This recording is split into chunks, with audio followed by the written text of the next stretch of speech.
So, Bhante, how are you? Well, I'm doing good. I already did a program in the morning. Yes.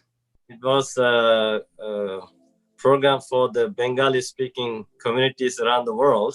Nice. So we had many people join. So you speak Bengali? Yes, I do. Oh, very nice. Bala hache. Not fluently. I left Bangladesh at the age of 10. Oh, So I was brought up in Sri Lanka from age 10. Then I came to Canada in 94. nice. Very nice. Very nice. I think we do have some Bengali community in Atlanta as well. Oh, great. Oh, you're from Atlanta. Yeah. Oh, okay. So did anybody join from Atlanta today? Sorry? Did anyone join from Atlanta in that worldwide group?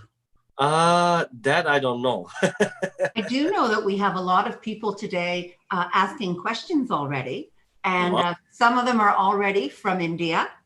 So we definitely have an international community going on. So that's exciting. Yeah, that's great. Yes, so it'll be interesting to find out where everybody's tuning in from. Yeah. That'll be a lot of fun. Yes. Yeah. Jane, how are you doing? I am doing terrific. Thanks, Victor.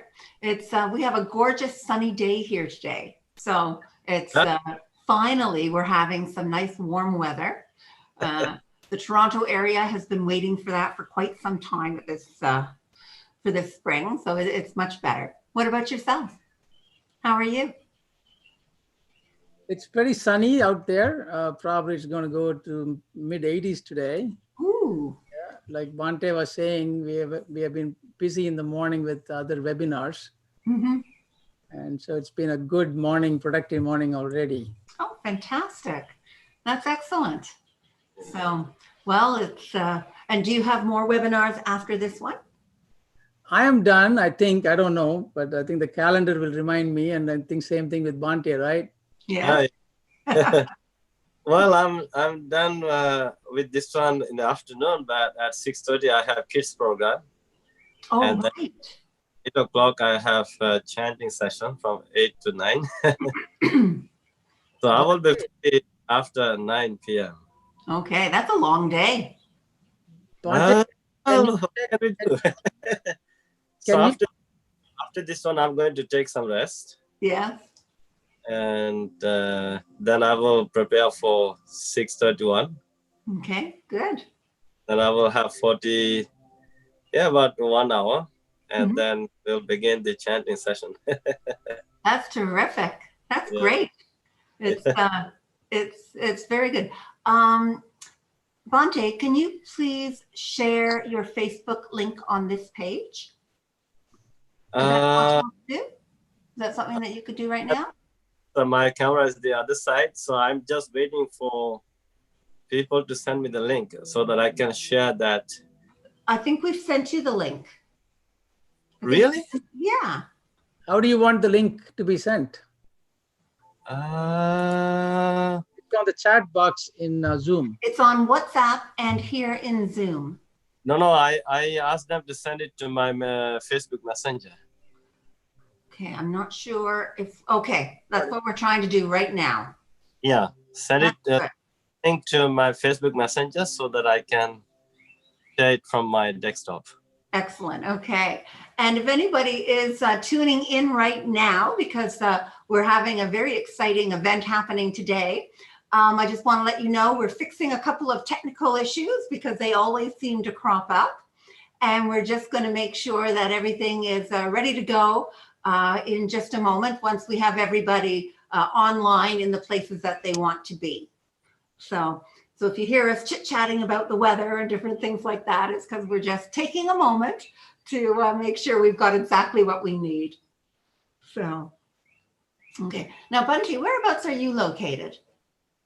In Mississauga, Cawthra and Dundas. Okay, very nice. Cawthra and Dundas. Okay, I'm also in Mississauga. What's the location? I'm in Meadowvale, so I'm up at Britannia and Erin Mills. Oh, okay. There's a big Chinese temple. There is, yes. I've been there. So, Bhante, you should be able to see the link on your Facebook Messenger now. I don't see. From you? From Vishwa, from Heartfulness.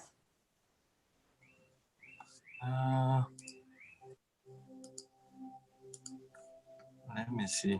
Maybe they sent it to my. It's, as I said, everyone, thank you so much for joining us. We will be starting in just a moment, but we're just getting these little technicalities looked after so that everybody has an opportunity to join. We have people joining us from around the world today, and they're going to be joining us from many different ways of coming online, whether it's Facebook or whether it's from Instagram or from Zoom, whatever it might be. So we're just making sure that everything is in working order and making sure that everybody has a chance to view us, because we're very excited about the information that we're going to be talking about today. How are you doing there, Bhante? Is it working? Yeah, I think I got the link. Okay. Okay, good start. Excellent. Yes, it's happening now. Happening. All right, that's great. Well, then I think we should be happening now. It's just after 1. And I'd like to say hello to everybody and welcome. My name is Jane. I am going to be the moderator for today. We have a really, really interesting discussion about to happen. I think a lot of you are expecting to see Bhante, and a lot of you are expecting to see a heartfulness trainer. And I have some great news, because I have both of them for you today. So for those of you that aren't familiar with Bhante, I'd like to introduce you to Bhante Saranapala. He is known as the Toronto urban Buddhist monk, and he is the president and founder of the Canadian Kindfulness Association, which is part of the mindfulness meditation movement. And as well, I would like to introduce you to Victor Kannan. And for those of you that are not familiar with Victor, Victor is a heartfulness meditation trainer. And Victor has been practicing heartfulness for over 40 years. And as he actually indicated earlier, he was also doing several other programs this morning. So he's very involved in the heartfulness meditation movement.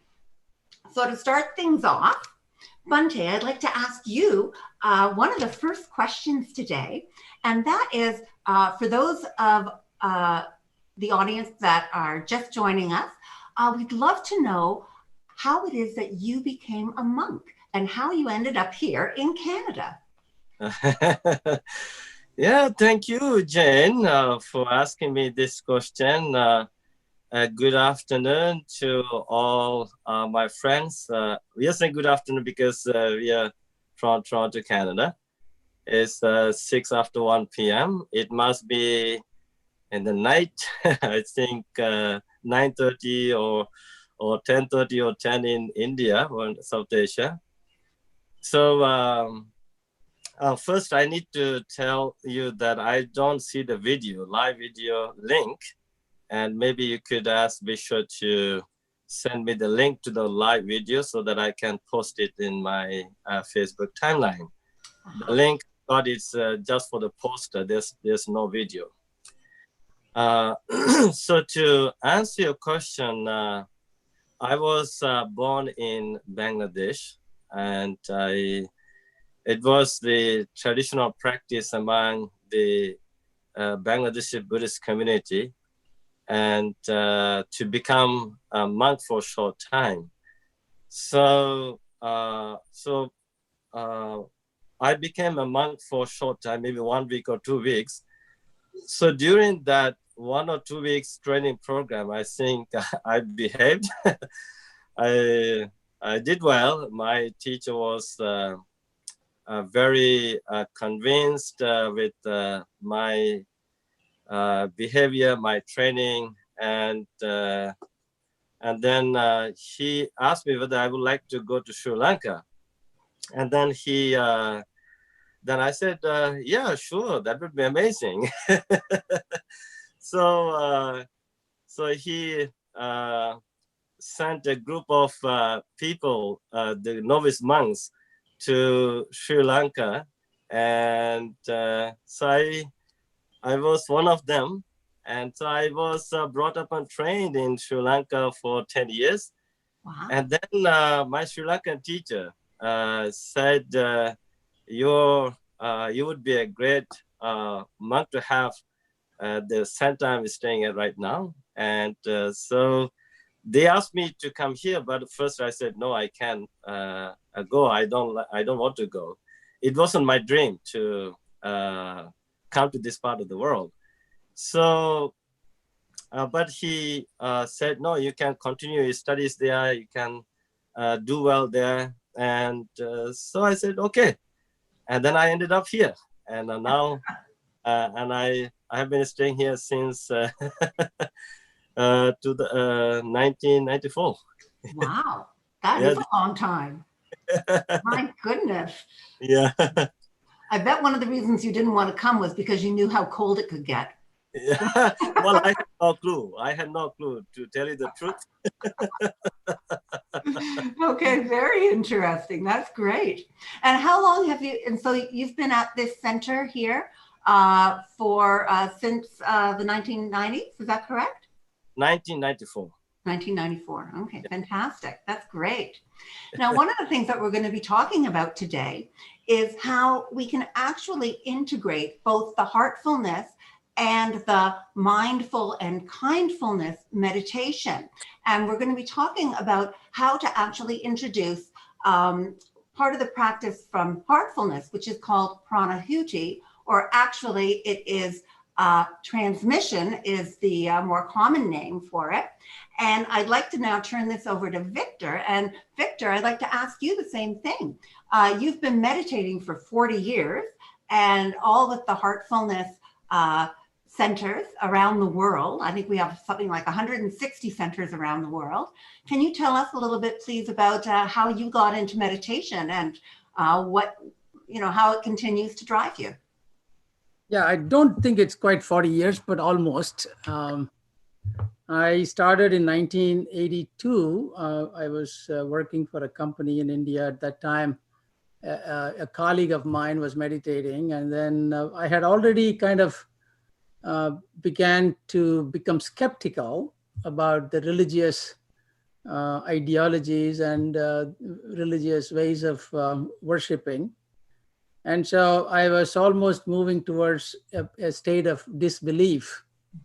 So when a friend of mine was talking to me about meditation, and also he said that you have nothing to lose, there is no money to be paid, or nothing to sacrifice. Like Bhante must have sacrificed quite a bit to be a monk, but in our heartfulness tradition, that is not required. And so it was convenient for me to say, okay, there is nothing to lose. And I am in a state of disbelief about religion in which I grew up. And so I took the challenge of meditating. And so I was able to, from the first meditation, I felt something, an experience. And so that kind of, developed my curiosity, and I have been continuing since then.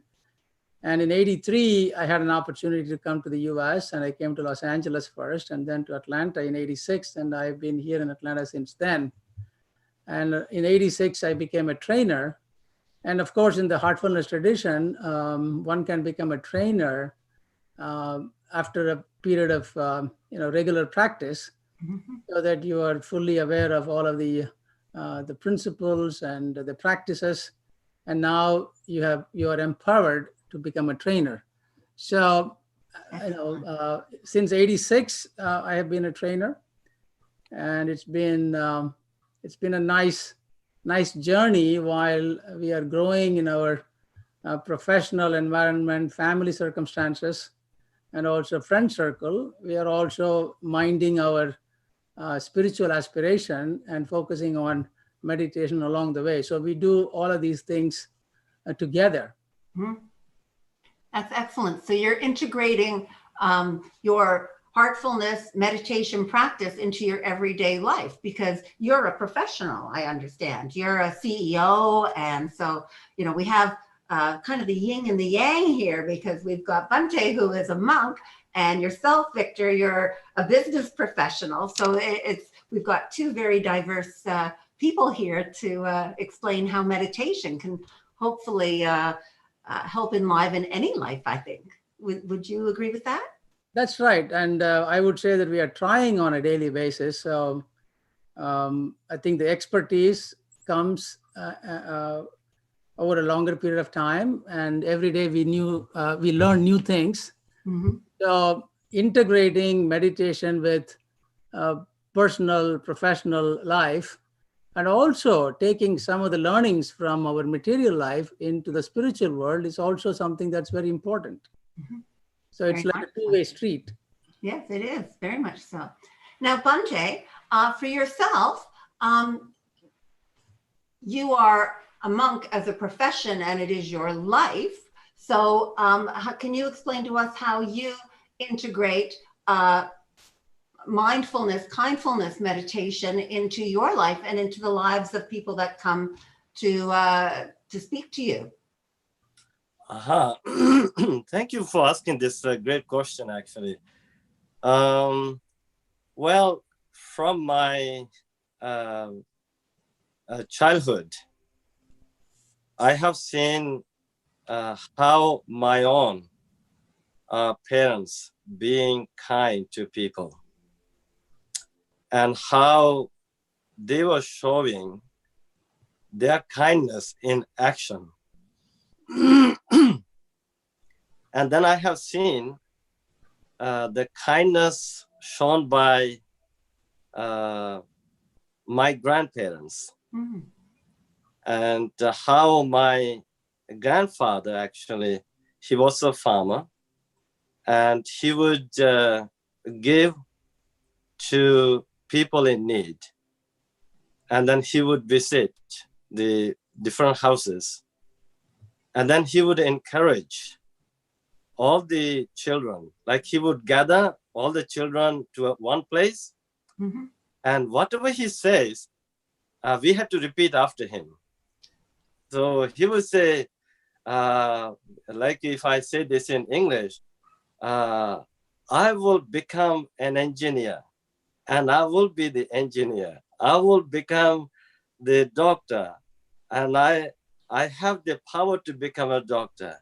I will be kind.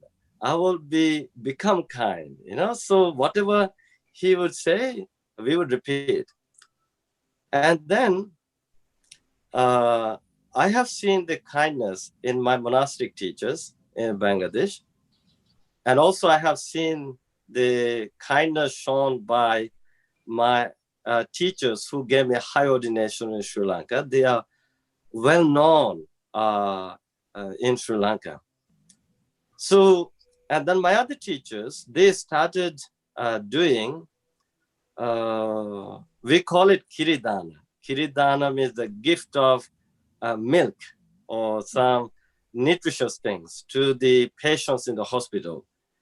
And then they also initiated another program to help the people in need, especially refugees. And so I have seen all these kind activities of my parents, my grandparents, and my monastic teachers. And then when I came to Canada, I also wanted to do the same. And I have actually formed a youth group. It was in 1995. So one of the youth activities was doing the soup kitchens. So I would organize soup kitchens. We would take food for over 500 homeless people. We would take them to Good Shepherd Center near Parliament, Young and Parliament, and Queen and Parliament. And so I have seen young people transforming their life through these kind activities, and they're still talking about it. Lovely. Then I realized kindness is actually a powerful tool. And then I started doing counseling. And then and so I would the therapy I would give to the people is the meditation, mindfulness meditation, and kindness practice.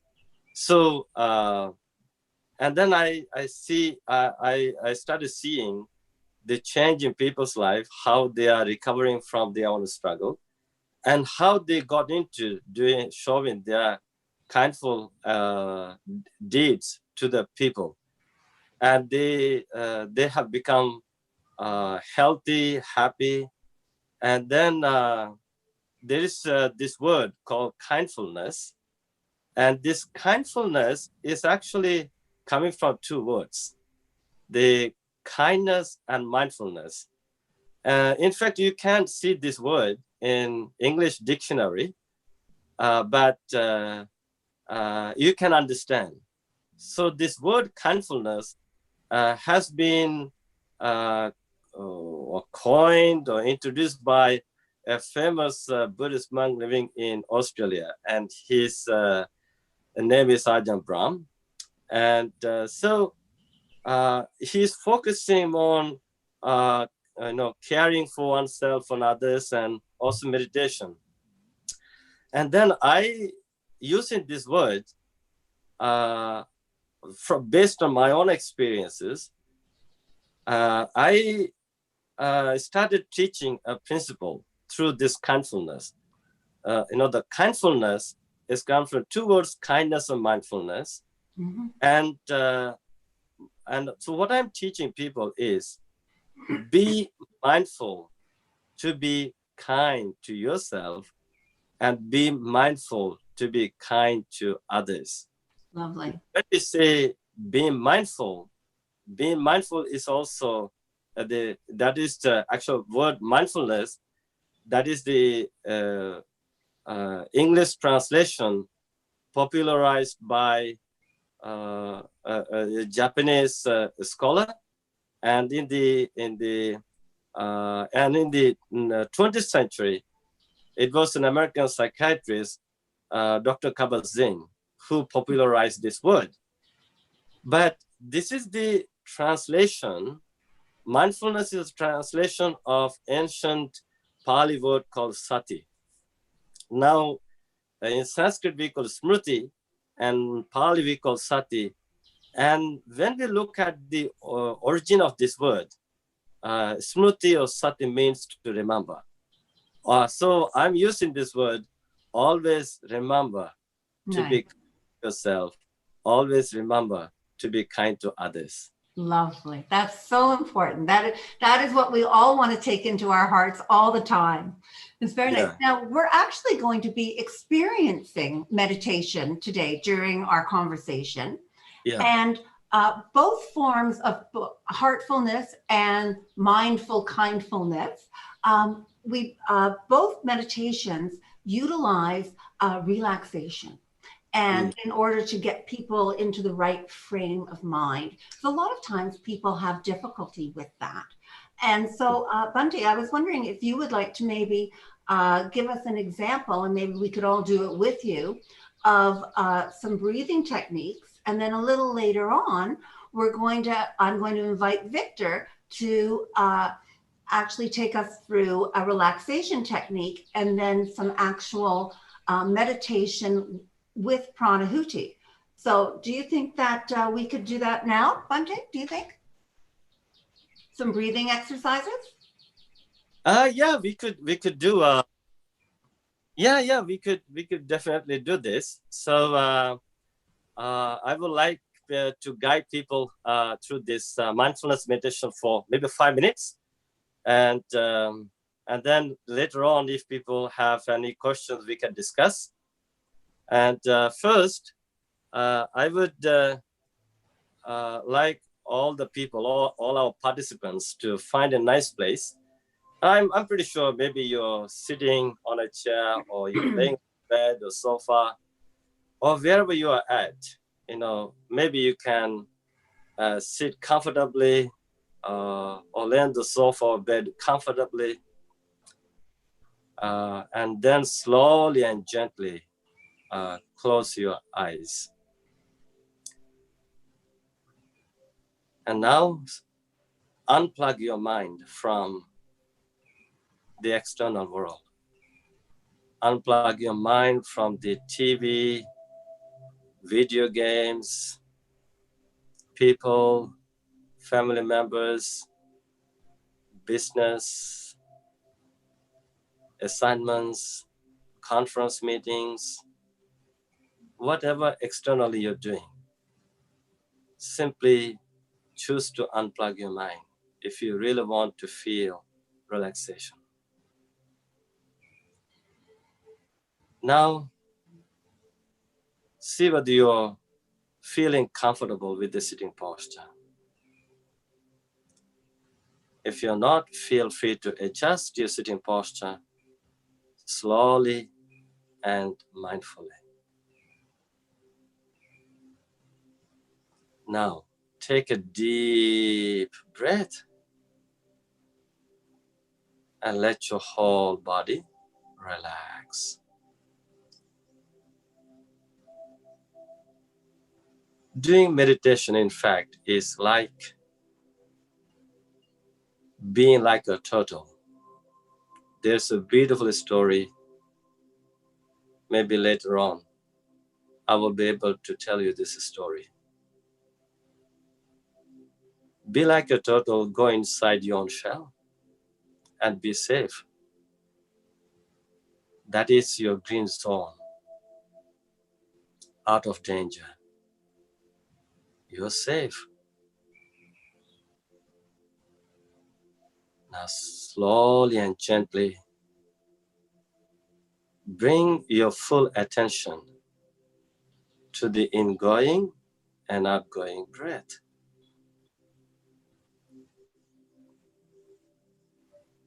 Remember, this is what we call the Anapanasati meditation.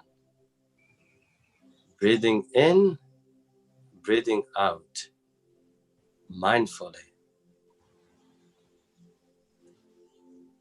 Breath is the life force. Breath has the power to heal us. Breath has the power to release all our stress and tension. Breath has the power to make us calm and relaxed. See whether you can really feel the breath. The breath which is naturally flowing in and out through the nose.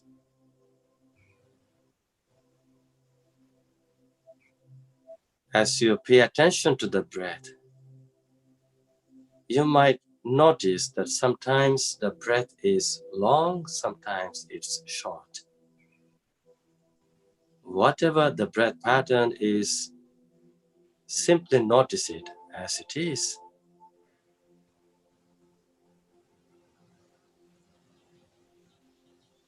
As you're experiencing the breath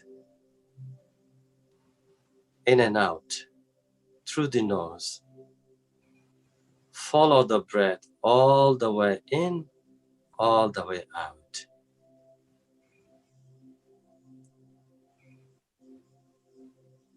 As you're noticing the breath, see whether you can be very gentle and kind to yourself.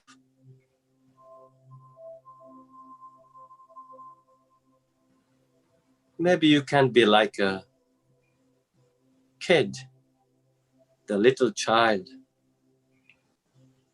who holds the teddy bears with so much love and care.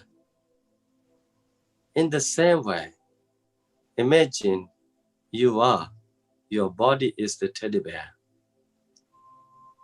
Hold you, the teddy bear, with so much love and kindness.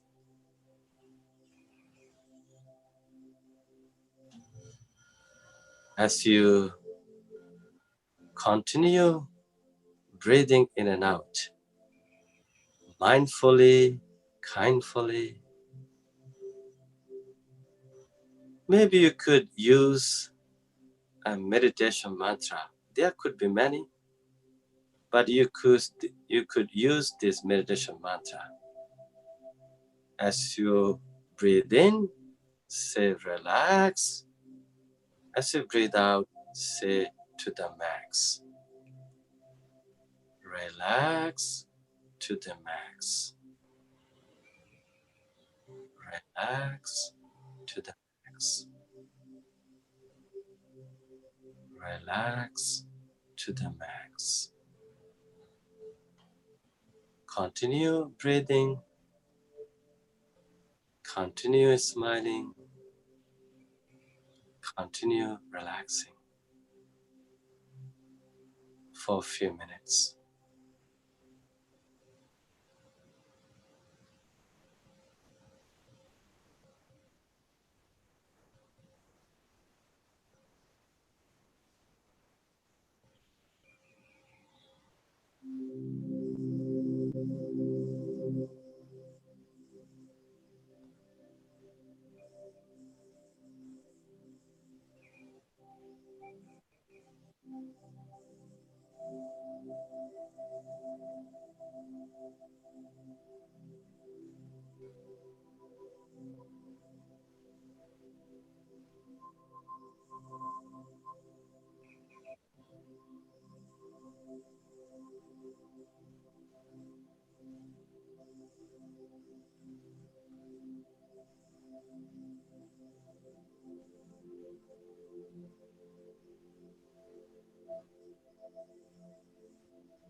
Now you can take a deep breath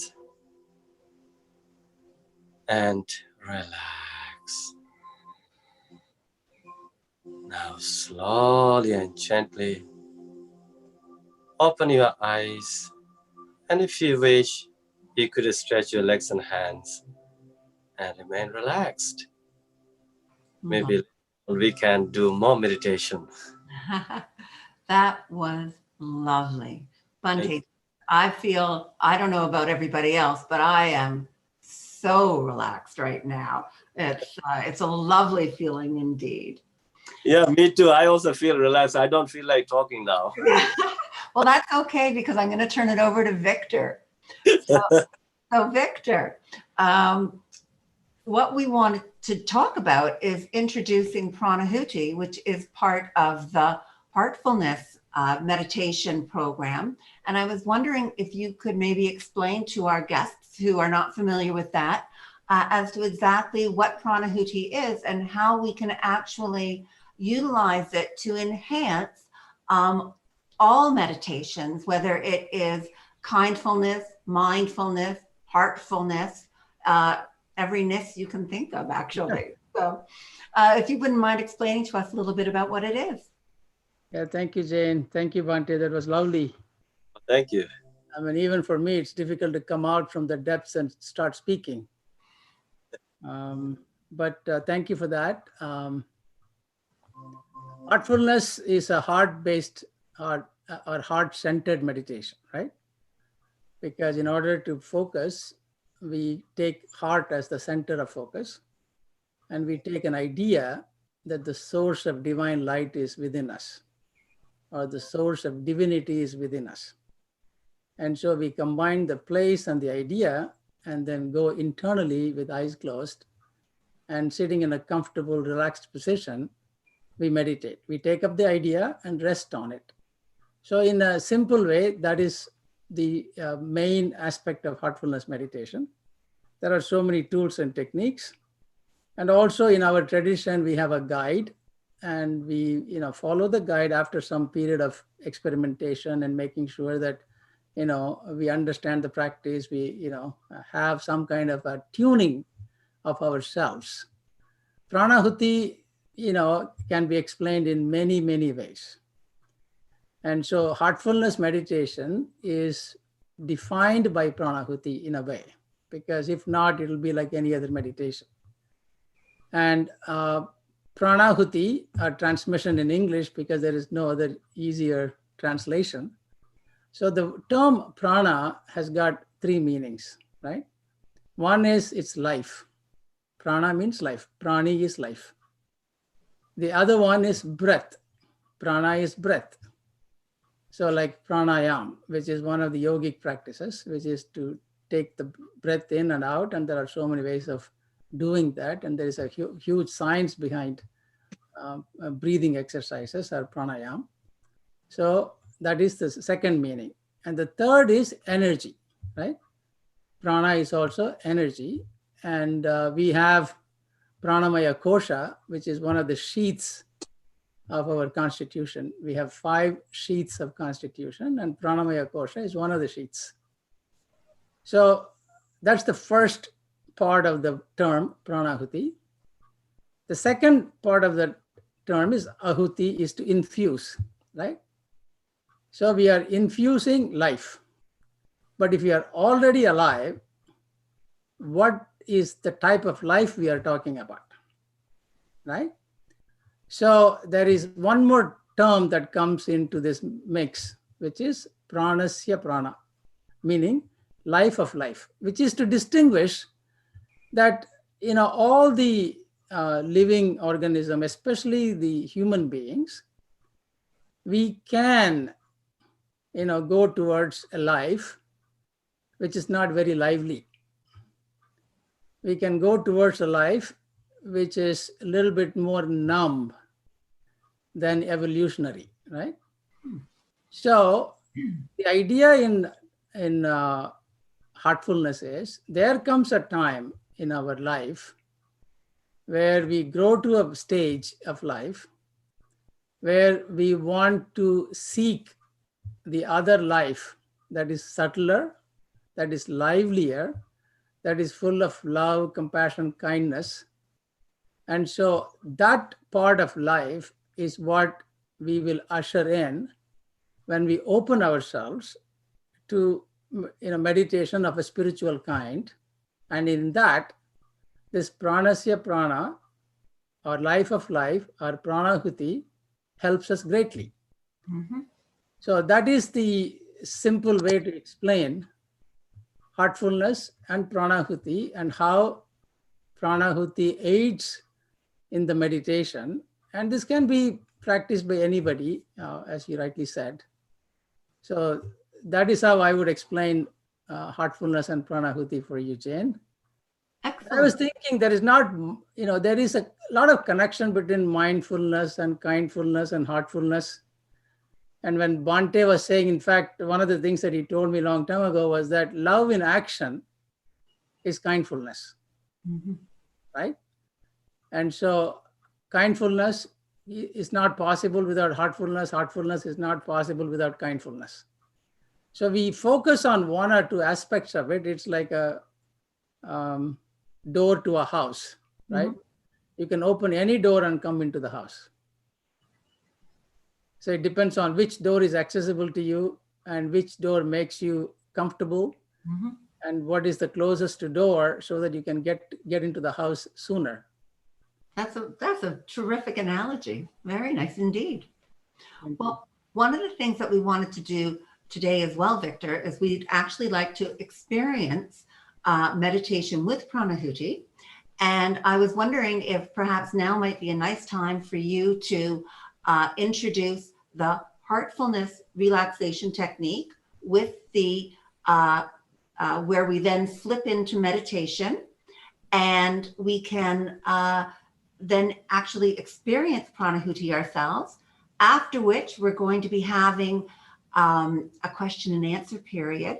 I actually know that we have questions from around the world right now pouring in. So, Victor, would you like to start us off now with a heartfulness meditation? Actually, I was thinking maybe we can take a couple of questions and then do that. I can do that. Of If course can. I can. Okay. Is it okay with you, Bhante? Yeah, that's fine. Yeah, absolutely. Yes. Okay. Let's see some questions. I know that they're going to be here any minute. I'm wondering if Heartfulness Canada can actually give us a shot of some of their. Oh, no, there's nothing on the screen. It's there on the screen. No, it's not. Just a second. Okay. Oh, no. There we go. I've got a question here from Rishi in Gujarat, India. So, our mind remains engaged in involuntary thinking throughout the day. It appears to me that the sole purpose of meditation is to gradually reduce these involuntary thoughts to the level of thoughtlessness ultimately. And Bhante, I'm going to ask you, is this a right perception? Well, what he said, Rishi, thank you, Rishi, from asking that question all the way from India. Of course, our mind that is also what we call the monkey mind. Our mind is all over the places. So through the practice of meditation, we can curb, we can discipline this monkey mind. And of course, the mind is thinking, going after everything because it has a lot of memories. Mm-hmm.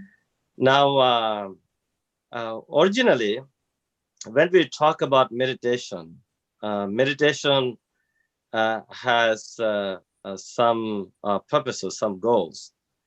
Our first goal is to purify the mind.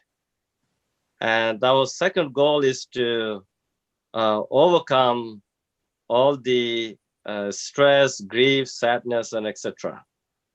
And the third goal is to free ourselves from all the pains and sufferings in life. And the fourth goal is to gain the deeper experience of meditation. And then the fifth goal is to realize nirvana. And nirvana is a complete freedom from suffering. So, although these are the major goals of meditation, and we need to understand what's causing the pains and sufferings in life. As Rishi said, when our mind begins to go after all the thoughts, all the memories, all the stories, images, and of course, it creates suffering. It creates a lot of problems. And then we practice meditation to stop the mind creating such thoughts or going after such memories, and slowly to remove whatever they are from our mind and heart. Now, to get there, it's going to take time. Let's say there's a beautiful metaphor that I normally give to people. Let's say you capture a wild horse. And of course, the wild horse, the nature of the wild horse, although you capture it and bring it to your home, the wild horse wants to go back to its own wilderness, to the forest. But if you really want this wild horse to stay with you, then first you need to tie it to a post or tree with a strong rope. And at the beginning, this wild horse is going to run around the tree because it wants to break the rope and go back to its own wilderness. So, and this wild horse is going to be running around the tree, let's say maybe 1 day, maybe 2 days. And then this wild horse is going to get tired of running. Then it will start just walking around the tree. And then when it gets tired of the walking around the tree, then it will just keep standing. And then after 1 or 2 days, the wild horse is going to get tired of standing too. And then it will choose to sit down and relax. Then it will realize, now this is my new home. So in meditation, this is exactly what we experience, and this is exactly how we train our mind. Or if you want to say to experience the state of thoughtlessness, you can see it that way. But what we need to understand is these are the thoughts and that creates all the sufferings. When you remove these thoughts step by step, and then eventually mind will get the opportunity to rest, to relax. Then it will be the calm state of the mind. Lovely. That's excellent, Bhante. Thank you. I'm quite sure that answered Rishi's question. I have another question here, actually. This is from Joanna. I don't know where Joanna's from, but she's from somewhere. Okay. And this question is for Victor. Victor, can you recommend a guided morning meditation to set you up for the day? I only started 2 weeks ago, and I concentrate on my breathing a lot. What I think we can do better is we can guide everybody through heartfulness, relaxation, and meditation as one alternative.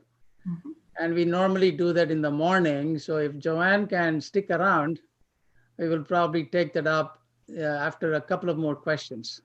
Great. Is that okay, Joanna? I'm sure she's answering yes. Yes. Okay, excellent. All righty. So I have another question. This is again for Bhante. Is meditation different from relaxation, thinking, and concentration? And this is a question from Michael Kwan. Oh, okay. Okay, Michael. Well, meditation is all about relaxation. Well, first, we need to learn to relax the body, the mind. Now, when we talk about the meditation, of course, meditation has that is the exact translation of Pali Sanskrit word called bhavana. Now, bhavana, as I said, we practice bhavana. We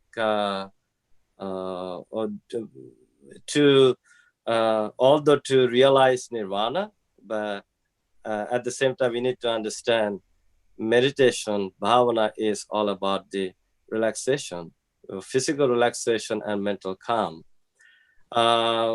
And there are many relaxation methods. I think what Michael is saying, that relaxation is also what we call samatha in the Buddhist tradition. There are two meditation techniques. It's called the samatha bhavana and vipassana bhavana. And the samatha bhavana is, we can translate that as relaxation meditation. So samatha means tranquility, calm, serenity. You can come up with a lot of translations for this. So in order to relax, to relax the body, we see there are many relaxation meditation techniques. In Buddhist tradition, there are 40 techniques, and mindful breathing is one of them. So once you focus on the breath and like noticing the long or short, and then sustaining your full attention on the breath all the way in, all the way out. And these 3 steps helps you to relax the body, calm the mind.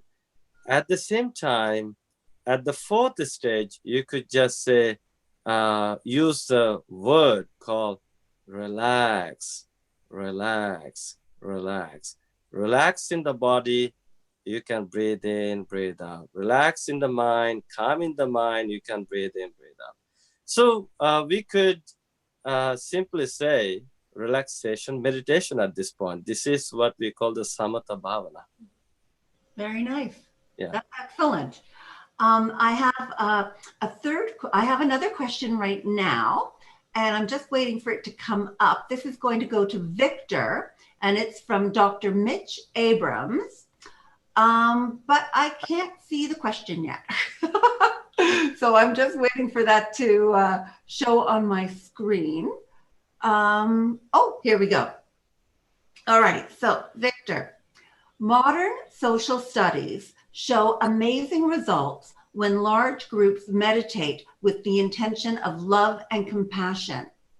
Is there anything in ancient scriptures that will also discuss this? Thank you, Mitch. It's a great question from the perspective of how individual change can be amplified by a group and vice versa. There are 2 words that come to my mind. One is the idea of satsang. Sat is the truth, sang is to be together, and people that are like-minded, and they come together and engage in an activity of experiencing the truth and reality. That group has got a specific characteristic or a vibrational compatibility, and that is also called an egregore, meaning a group of people that vibrate in the same resonance and creating the same resonance. So we all know that the Maharishi effect, right? That is a study that was done by transcendental meditation people. They have come up with this calculation that if X% of the people meditate in a community, then the community experiences less crime, more peace, more harmony, and things like that. So the ancient scriptures on dhyana and meditation basically says that we start with the self and we extend it and then slowly attract people of like-mindedness, and then that ripple keeps on growing. And it is with any act of aspiration, whether it is act of love, act of kindness, and a deeply felt act of heartfulness. And also, act doesn't mean going out and doing something. The biggest act of kindness is to one's own self in terms of transforming oneself. And then that transformed self influences everybody around us, starting with our home, neighborhood, and community. And so if I am safe and feeling loved and secure and calm, that vibratory field is going to now expand and begin to influence others, and then influence them in a positive way. So it is a fact that not only individually we can influence others, but others of similar, let's say, aspiration can also reinforce our progress, our state of mind, and our spiritual condition or feeling or spiritual status. Very nice. Excellent. Okay, we have a 4th question right now. And after this question, perhaps, Victor, we can invite you to settle us down again with our relaxation. But just before we do that, actually, Victor, the question has come to you, and it's from Priya. What object should I take for meditation and why? I tried so many types, but have not fully felt satisfied after years of trying. Don't try. Yeah. So I don't know, Victor, what do you think of that? So, Bhante, you have a 1 or 2 word answer for that, and then I will take up. Well, if Priya has asked me that question, I could have answered it. I think Priya asked the question from you, no? No, please do. It's not an exam. Please do. Please go ahead and take that. Well, thank you, Victor. Thank you for being so generous. And of course, dear friends, I just want to let you know this is not about competition. We are not competing here. This is heartfulness, kindfulness, and meditation. All this about making a person a better, happier, healthier, more peaceful, more mindful. And this is the whole intention of our movements, the heartfulness movement and kindfulness movement. One thing we all need to understand, there are people who are with different personalities. Not all meditation techniques could be appealing to everyone. So normally, Priya, you should, whoever meditation your guide is, or who is your meditation teacher, maybe you could go and ask meditation teacher, because meditation teacher, meditation guide would know after talking to you who you are, what kind of personality you are, and based on your personality, the meditation teacher would be able to recommend you a meditation technique. But from my, as I said, there are 40 meditation techniques, relaxation meditation techniques. And all these techniques were taught to different people based on their own personalities. And but there are 2 personalities that could go with everyone from my own experience. Okay, Priya? The first is, let's say, the breathing. We all are breathing. Okay? Breath has no religion, no culture. It's universal, it's life. As Victor, my good friend Victor explained, it's the life force, it's the breath, it's the seed of all good things. And now you can learn the art of breathing. There are 16 of them, okay? 16 steps to it. But I think, if you can master every step of this mindful breathing, at the end, by the time you reach to step 16, you will be enlightened. But let's say you don't want to become enlightened. Becoming enlightened is going to take time. But you can master first 4 steps of mindfulness, mindful breathing. Let's say, breath is taking place. All you have to do is, as I emphasized on this, meditation is all about relaxation. You need to learn to relax your body, relax your mind. So breath is the powerful tool to relax the body. Now, always just stay with the breath. Try to breathe in and out only through the nose. Sometimes I know people say, okay, breathe in through the nose, breathe out through the mouth. You could do that. But if you could, I was told by one Ayurvedic medical doctor, is that, Bhante, why people are getting stressed out? Because people are not breathing enough through the nose. Now, if you can breathe in and out through the nose, guess what? To breathe in and out through the nose, it requires your full attention, full presence of the mind to really feel the breath in and out. So you could just, learn to breathe in and out through the nose. And let's say if it is short, just notice the short breath. If it is a long, just notice the long breath. And then sustain your full attention on the breath. Follow the breath all the way in, all the way out, all the way in, all the way out. And then you could use a meditation mantra. As I said, relax to the max, or whatever you feel comfortable with. Use that word, or Pranahuti word, and whatever it is, or then just say it, with full presence of the mind. And though you could just say, when you breathe in, you could say, I'm calm. As when you breathe out, I'm relaxed. Calm, relaxed, calm, relaxed. So, and see what happens.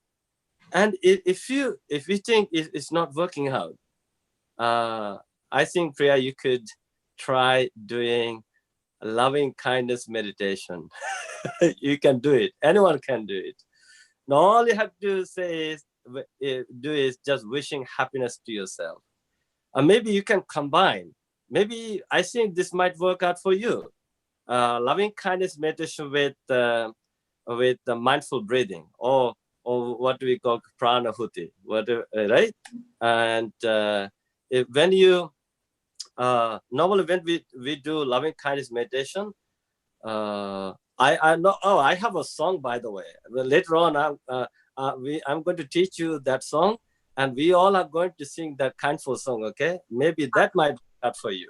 We're going to finish off the program with that song, Bhante. That would be nice. So, and then you just wish, may I be well, may I be happy, may I be peaceful, may I be free. And then you could just, or if you want to do that with the breath, mindful breath, when you breathe in, say, may I be. When you breathe out, say, well. Breathe in, may I be. Breathe out, happy. Breathe in, may I be. Breathe out, oh, peaceful. Breathe in, may I be. Breathe out, free. May I be well. May I be happy. May I be peaceful. May I be free. Lovely. Try it. That's lovely, lovely. Thank you, Bhante. That's a wonderful answer to this question. So now, Victor, we're going to turn it over to you, talking about relaxing. We'd like to invite you to please start us off with a relaxation technique that Heartfulness utilizes, and then take us into meditation with Pranahuti. Is there anything that you would like to say to set us up for that? Sure, Jane. Thank you, Bhante, for this the freedom to choose the meditation type one feels up to. In Heartfulness, we do have similar techniques that Bhante explained: the affirmation, the breathing with positivity. All of those techniques are available. Like Bhante said, these are all the starters. You have to start right. Well begun is half done. So that's the good idea that Bhante shared with everybody. If we want to experience heartfulness the way in which it is prescribed, we can kind of walk everybody through right now, Jane. So again, we are going to go through relaxation to meditation. And I will try to do this in the next 10 minutes. I would need a minimum of about 10 minutes. And so what we are going to do is to request everybody to gently close their eyes and breathe normally.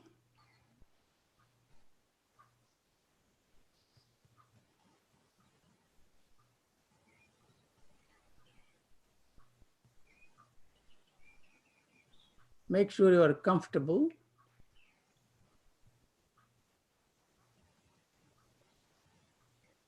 And away from distraction.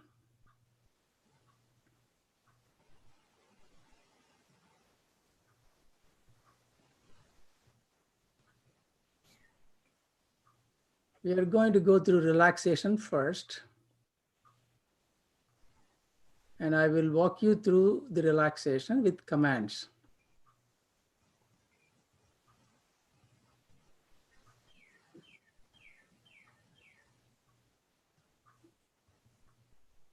If you are sitting on a chair, your feet may be touching the ground, the floor. Take your attention to the floor.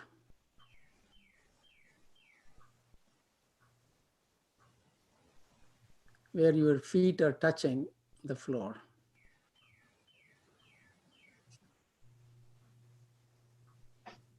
You may wiggle your toes to get started.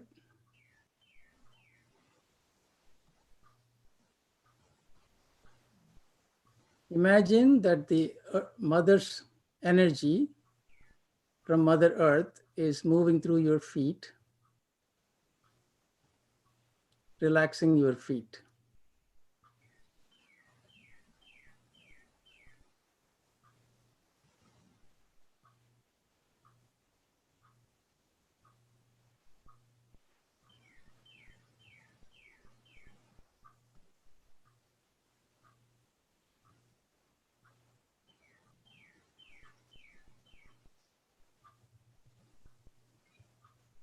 Feel the energy moving through your calf muscles up to your knees, relaxing them.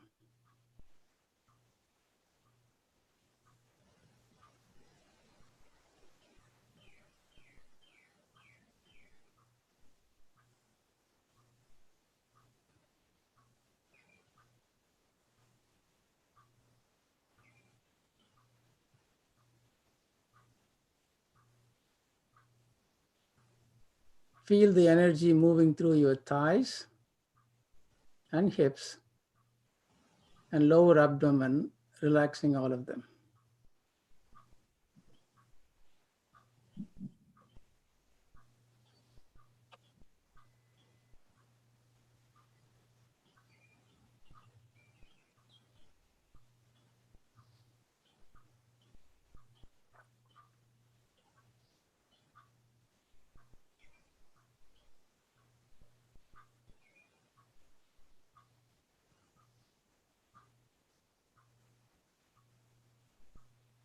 Let the energy move up through your backside, relaxing all the muscles on your backside.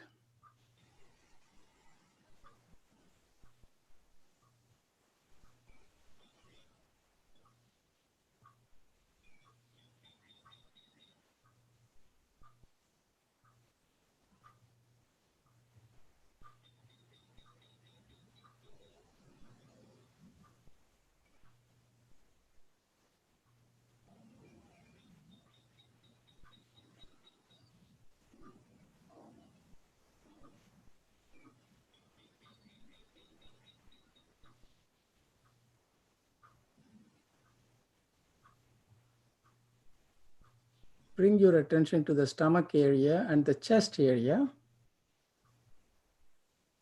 and relax them.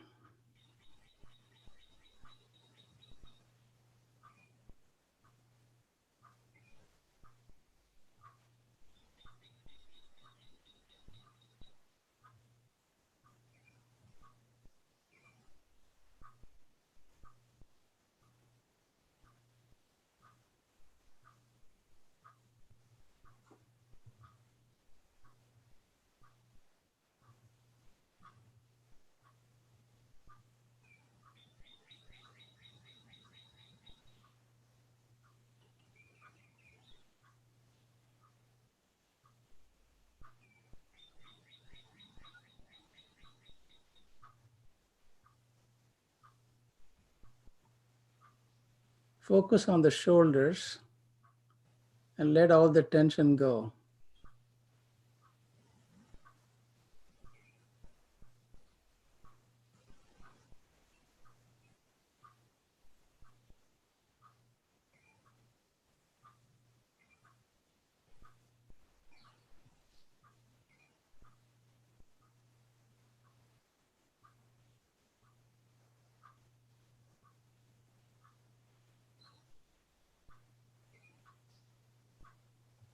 Now feel the energy moving through your hand all the way to the fingertips, relaxing them.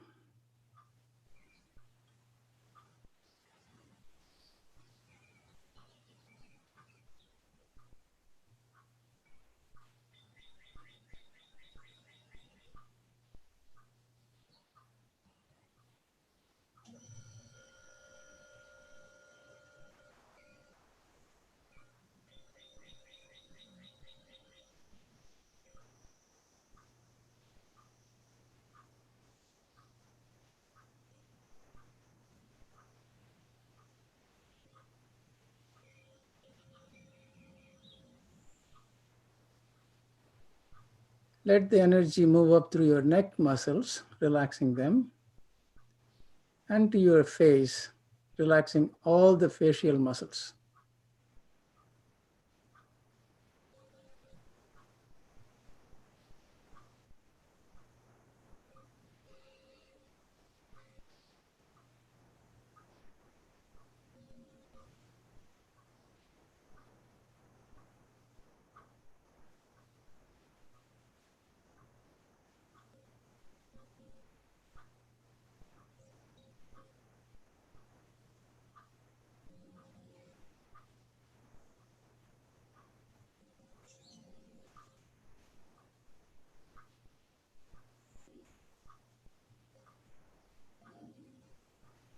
Now relax your forehead, top of the head, and also the back of your head.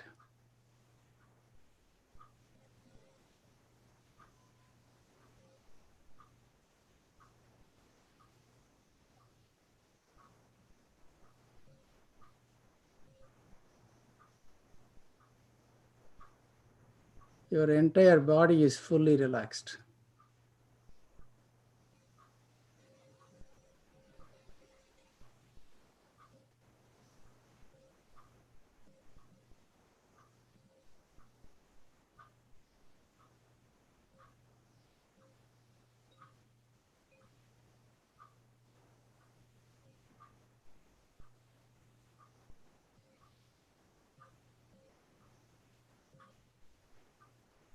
Your mind is also relaxed.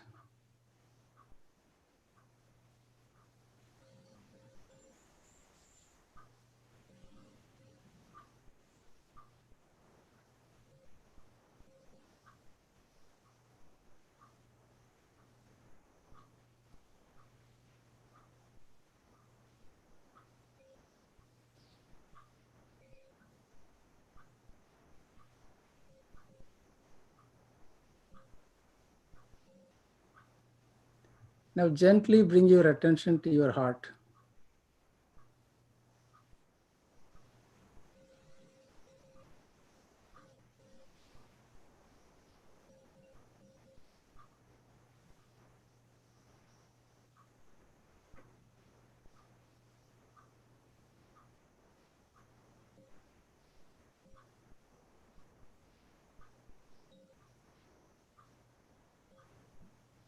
Have the idea that the source of divine light is within.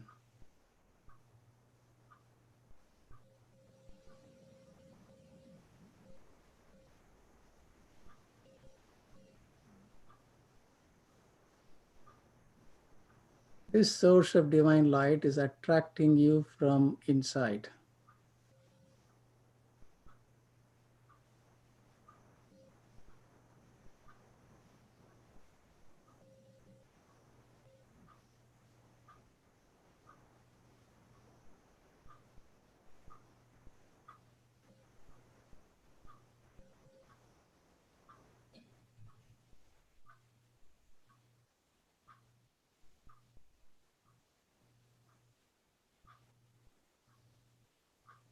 It's filling you with love and light.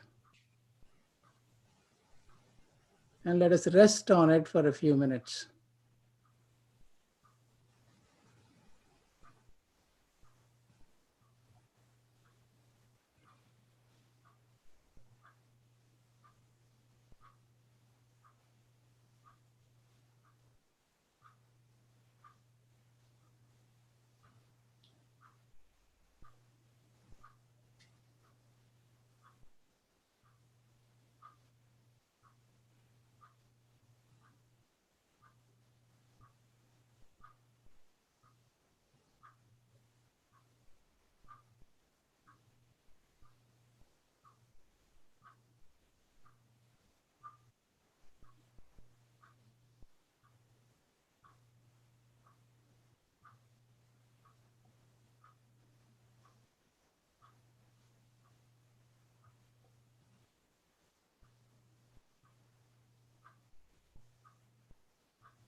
When you feel you are done meditating, you may gently open your eyes.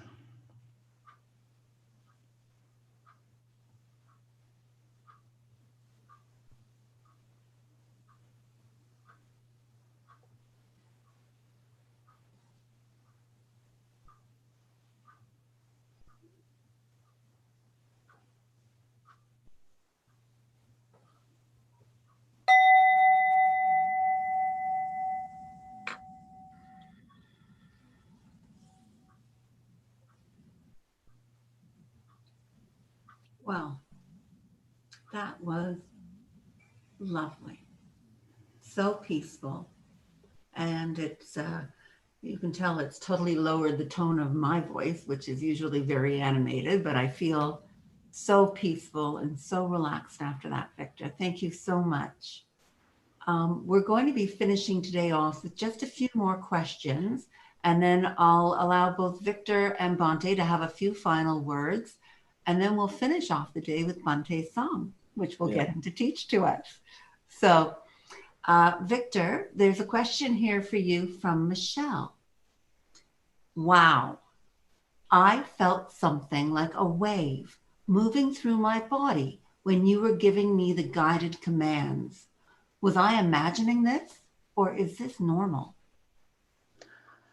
Many people have different experiences, and I am happy to get that question. And the experience that she had is her experience, her personal experience. And that is how we are nudged to the next step.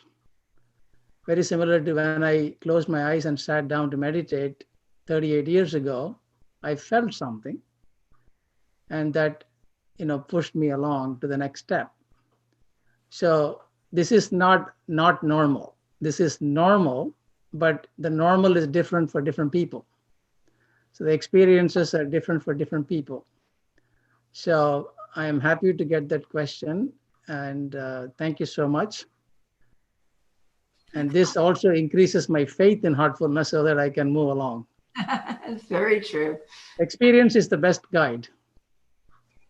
That's lovely. And you get more experience the more you practice, is really what it is. Yes, one thing that I wanted to tell everybody, Jane, about transmission or Pranahuti is that it's like tuning ourselves over a period of time. When we begin to tune ourselves to the existence and the receiving of transmission, we begin to feel more of it. And so in my own personal experience, over a longer period of time, I begin to feel more and more of transmission. And sometimes many of us report that we feel transmission when we are at workplace or in a meeting or watching TV or driving around town. And so why does that happen that way? It's because over a longer period of time, the body, mind, spirit system or complex is now tuned to it. Mm-hmm. And so that is also by way of experience, one can prove to one's own self. Mm-hmm. That's excellent. Yes, it's tuning into vibrations, the energy that is all around us. Now I have another question for Bhante. This is from Nelson, and Nelson would like to know, are there any lifestyle changes that are necessary in order to meditate? Not really. You don't have to become monks. Well, thank you, Victor, for this wonderful Pranahuti meditation. This reminds me of this is also what we call the mindful body scanning. Mindful body scanning, and this is part of what we call the Kaya Anupasana, observing the body as it is and relaxing the body. So to go back to Nelson's question, well, meditation can be done by anyone. You don't have to change your lifestyle. You don't have to become a monk. Well, again, if you think be as a monk, it would be wonderful to meditate. Even nowadays, even monks are busy with teaching, doing so many programs. But to my understanding, you don't have to change your lifestyle. You can practice meditation as a layperson, even as a monk. But it depends on how you're doing it and where you're doing it. I think, or what time of the day you're doing it, and it really matters. So as a layperson, maybe I think what you have, maybe you have a lot of commitments, obligations, and at home maybe that would be a bit difficult if you're especially a family member or householder, and you have so much to think about, you have lots on your plate, and maybe you might find that difficult. But again, if you could do that as everything, you can make everything some mindfulness practice.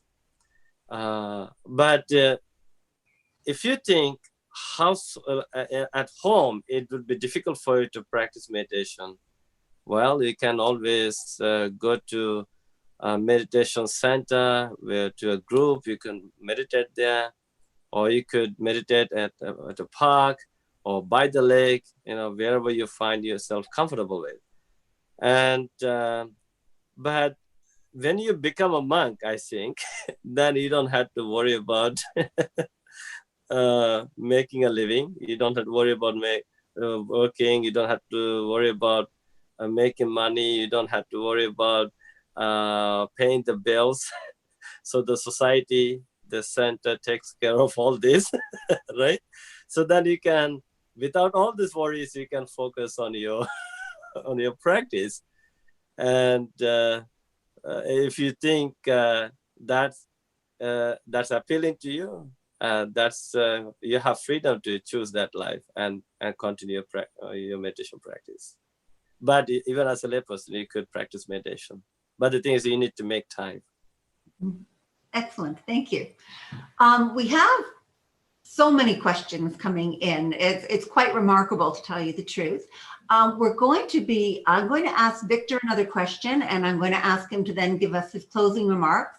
Bhante, I'm going to ask, after that, I'm going to ask you to close off. However, if you both have time to stay on and answer further questions after that, we would love to extend this if it's at all possible, or we can actually set up a second session where we can actually just have all sorts of questions asked and answered. So for right now, for Victor, I'm going to ask you your final question. And this is from Carlos, who's questioning us from Mexico. Oh. Victor, how do I know I'm making progress with Pranahuti? Excellent question. And I can tie this question with Michelle's question. At the end of the day, the proof of the pudding is in the eating of it, right?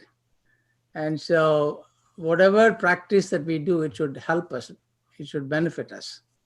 So we are on a journey, right? And we are on a journey of life.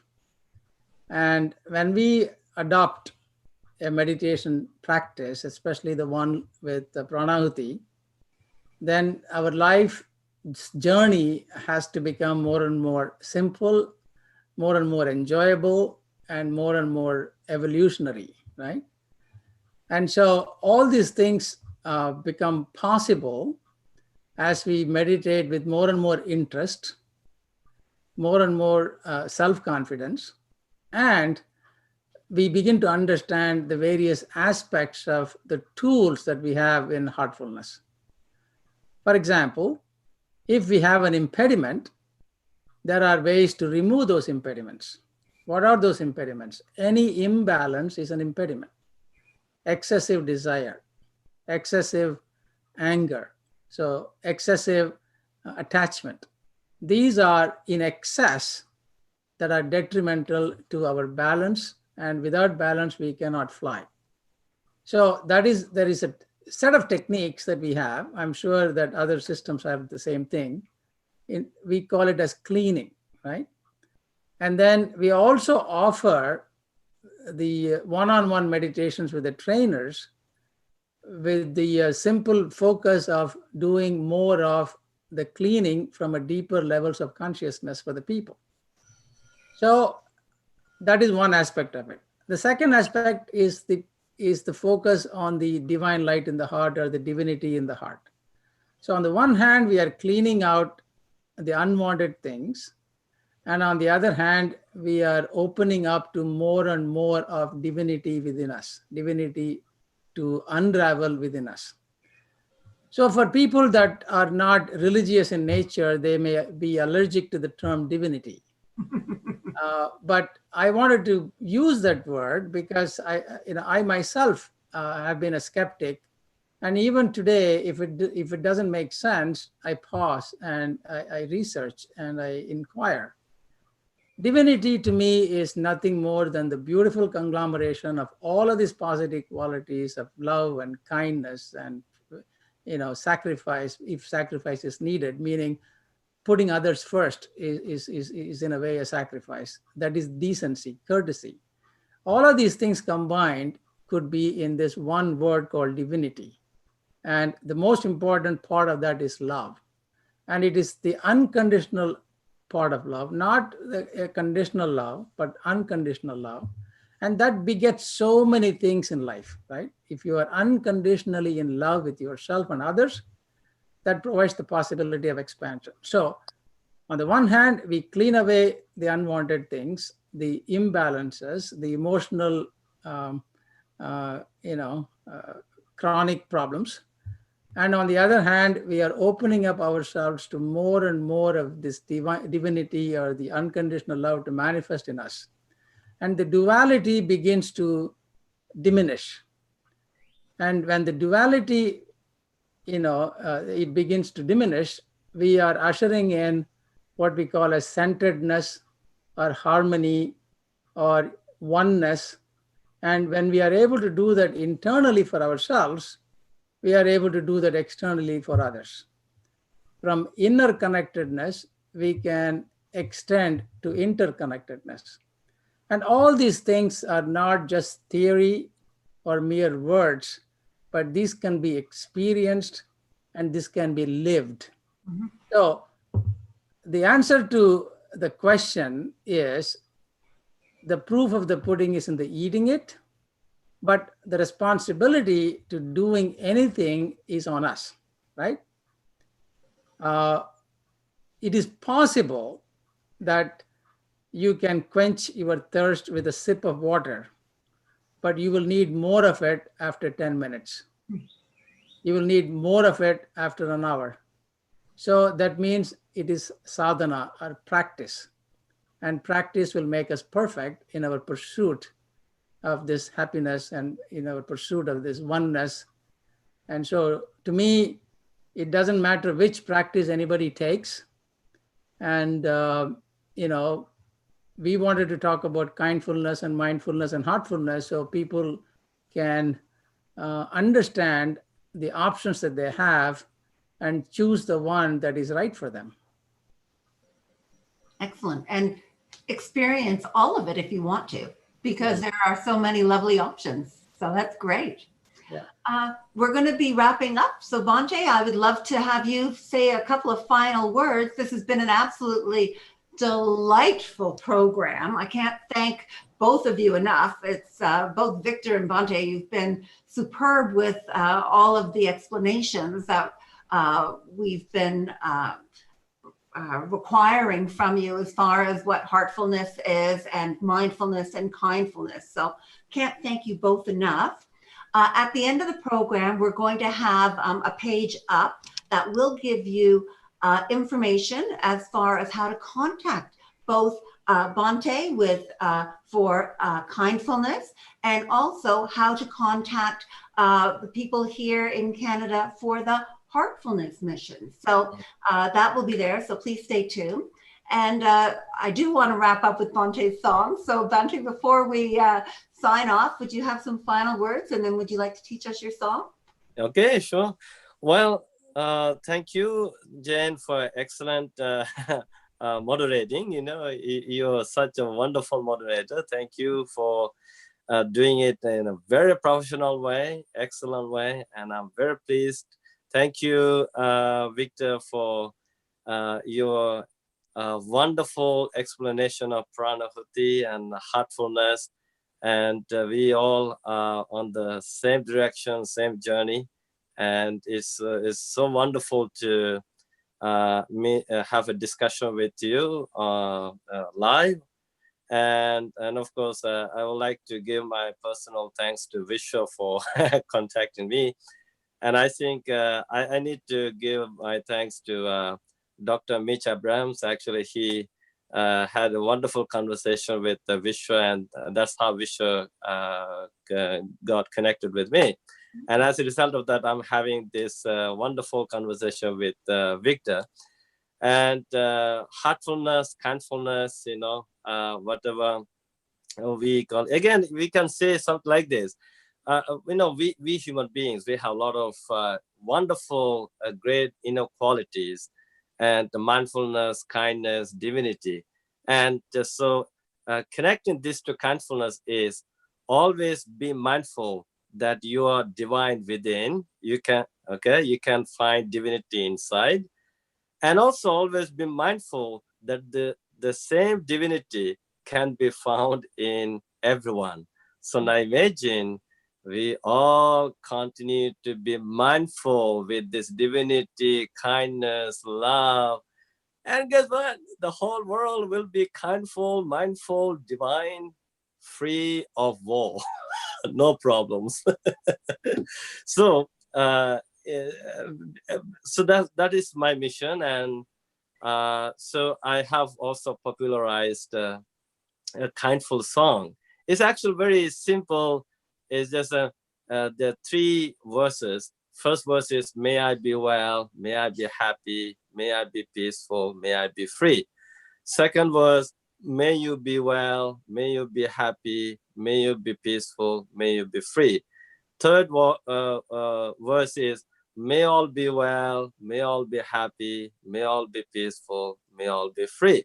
So when I say, may I be well, happy, peaceful, and free, I normally put my right hand to my heart, heartfulness, right hand to my heart, and the left hand to my tummy. Then we sing it, may I be well, may I be happy, may I be peaceful, may I be free.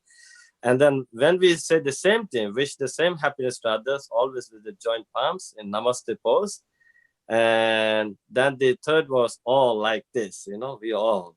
So I would like to begin this. Now we all can sing together. If you like. I know there are a lot of people who joined us from different countries. We can begin. You can put your right hand to your heart and left hand to your tummy. So here we go. Let's begin. May I be well. May I be happy. May I be peaceful. May I be free. Now palms together. May you be well. May you be happy. May you be peaceful. May you be free. And all. May all be well. May all be happy. May all be peaceful. May all be free.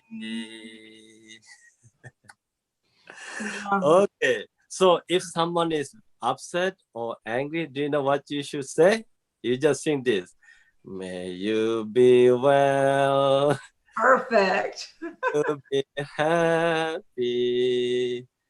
May you be peaceful. May you be free. That person will stop getting angry. Excellent words to end by, Bhante. Thank you so much. You're welcome. We do have now the contact information for everybody so that we can take this journey further. If you have questions, you can ask them to both Bhante or to a Heartfulness person. We've got phone numbers and email addresses and Facebook and everything up there, every way that you can possibly imagine to contact either of us. Bhante has a daily meditation at 1 o'clock on his Facebook page. And that's where I learned his song. And if you're interested in heartfulness meditation, we have group meditation on Wednesdays and Sundays. So, and although the groups are now virtual. So there's lots of ways to be able to contact everybody. I hope that everyone has enjoyed this terrific day that we've had. And if you do have more questions, as I said, please go ahead and ask them, and maybe we can do this again. So thank you very much, everybody. Bhante and Victor, can't thank you enough. It's been terrific having you both on. Thank you so much. Thank you, Jen. Thank you, Victor. Thank you, Vishu. Thank you, Heartfulness. Thank you all for joining us. Wish you well. Bye-bye. Take care.